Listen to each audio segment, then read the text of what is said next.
Diary, sudah sekitar 4 tahun Wawan mencoba bertahan dengan kehidupan keluarga yang dikendalikan mertuanya. Namun sepertinya kesabaran Wawan sudah mencapai batas kemampuannya. Ya Allah, aku tidak meminta hidup tanpa masalah, karena aku tahu itu tidak akan bisa. Aku hanya meminta hati yang sabar, hidup yang sehat, dan iman yang istiqomah, agar aku bisa kuat dan tabah dalam menjalani kehidupan. Open Diary.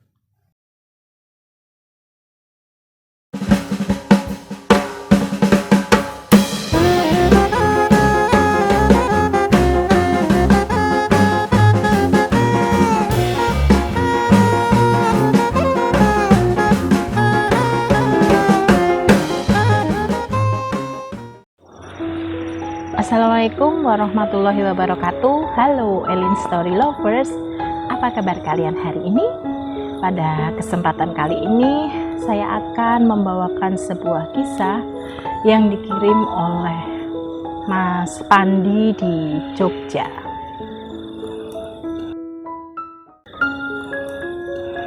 Diary, benar kata pepatah, lebih baik menjadi kepala ikan teri daripada menjadi ekor ikan paus. Mungkin bagi sebagian pengantin baru sepertinya lebih baik tinggal di rumah sendiri meskipun mengontrak daripada ikut orang tua ataupun mertua. Sehingga kendali kehidupan rumah tangga ada di tangan mereka sendiri. Tidak ada campur tangan orang tua ataupun mertua. Namun terkadang ada juga orang tua yang belum rela jika anak gadisnya diboyong oleh suaminya setelah menikah, sehingga orang tua si perempuan meminta menantu laki-lakinya untuk tinggal di rumah mereka, sehingga ruang gerak sang menantu laki-laki yang seharusnya menjadi kepala rumah tangga pun menjadi terbatas, karena pasti ada rasa sungkan saat tinggal di rumah mertuanya. Sama seperti yang dialami Wawan, kawanku satu kampung. Setelah menikah, mertuanya meminta Wawan untuk tinggal di rumah mereka dengan alasan Lastri, istrinya Wawan, adalah anak tunggal mereka, sehingga mertua Wawan akan merasa kesepian jika Lastri diboyong Wawan ke rumah Wawan. Wawan sendiri sudah memiliki rumah sendiri yang dibangunnya di atas tanah pemberian orang tua Wawan. Namun saat membangun rumah, semua biaya pembangunan berasal dari hasil kerja keras Wawan. Wawan merasa tidak bebas saat tinggal di rumah mertuanya. Terlebih jarak tempat kerjanya juga menjadi jauh. Jarak tempat kerja Wawan dari rumah hanya sekitar 1 km, sedangkan jarak rumah mertua Wawan dengan tempat kerjanya sekitar 10 km. Selain itu, menurut cerita Wawan, ibu mertuanya juga sering ikut campur masalah rumah tangganya. Dan yang bikin Wawan merasa jengkel, istrinya lebih menurut pada keinginan ibunya daripada keinginan suaminya. Diary, soal keuangan rumah tangga misalnya, semua diatur oleh ibu mertuanya dan istrinya hanya ikut saja apa yang diperintah oleh ibunya. Semua gaji Wawan diminta istrinya. Wawan hanya diberi sedikit untuk sekedar beli bensin motornya. Terlebih saat anak pertama mereka lahir, keuangan rumah tangga Wawan dikendalikan sepenuhnya oleh ibu mertuanya dengan alasan Lastri repot mengurus anaknya.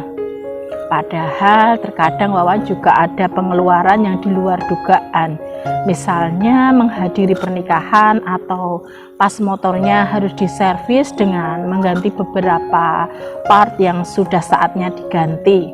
Otomatis membutuhkan uang lebih banyak dibanding hanya sekedar untuk membeli bensin. Dan saat meminta uang pada istrinya, ternyata semua uangnya dipegang oleh ibu mertuanya. Diary, sudah sekitar 4 tahun Wawan mencoba bertahan dengan kehidupan keluarga yang dikendalikan mertuanya. Namun sepertinya kesabaran Wawan sudah mencapai batas kemampuannya. Suatu malam, saat semua keluarga berkumpul di ruang tengah, Wawan menyampaikan keinginannya pada ayah dan ibu mertuanya serta istrinya. Wawan ingin pindah dan tinggal di rumahnya dengan memboyong Lastri, dengan alasan agar bisa belajar hidup mandiri, tidak tergantung pada orang tua, dan juga jarak ke tempat kerjanya juga lebih dekat, sehingga bisa menghemat pengeluaran. Namun, keinginan Wawan ditolak mentah-mentah oleh mertuanya, khususnya ibu mertuanya, dengan alasan bahwa rumah mereka cukup luas, dan lagi Lastri anak tunggal, sehingga rumah mereka nantinya juga akan menjadi milik Lastri, sementara Lastri hanya mengikuti keinginan orang tuanya. Diary, akhirnya Wawan pun membulatkan tekadnya.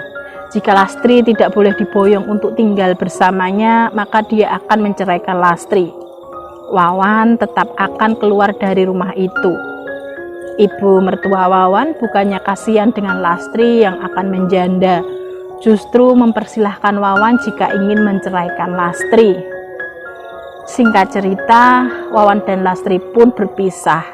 Anak semata wayang mereka diasuh oleh Lastri. Kebahagiaan dalam rumah tangga memang tidak hanya terbatas pada besarnya rumah yang ditempati, tapi lebih pada adanya rasa saling cinta, saling sayang, dan saling pengertian, serta saling menghormati juga menghargai antara suami istri, dan kebebasan dalam membina rumah tangga tanpa adanya campur tangan pihak lain. Demikian sebuah kisah yang dikirim oleh Mas Pandi di Jogja. Terima kasih Mas Pandi yang sudah berkenan membagikan kisahnya di Elin Story. Nah, buat kalian yang mempunyai kisah yang serupa dengan kisahnya Mas Pandi, atau mempunyai pengalaman hidup yang tidak bisa kalian lupakan sepanjang hidup kalian, silahkan kalian kirim di elin.story@gmail.com. Terima kasih. Wassalamualaikum warahmatullahi wabarakatuh.